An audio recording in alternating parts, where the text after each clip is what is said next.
તો સુરતના ઉધના વિસ્તારમાં આવેલી એક પ્રતિષ્ઠિત કેશ મેનેજમેન્ટ કંપનીમાં પિતા પુત્ર દ્વારા લાખો રૂપિયાની ઉચાપતનો મામલો સામે આવ્યો છે।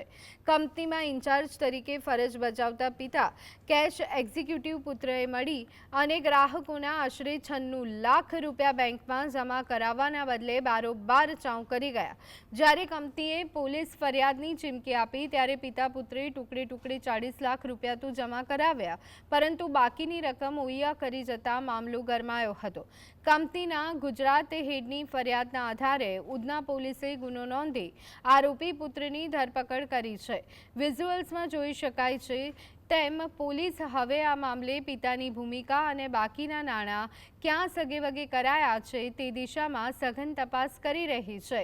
તો આ ઘટનાએ સુરતના વ્યાપારિક જગતમાં ખળભળાટ મચાવી દીધો।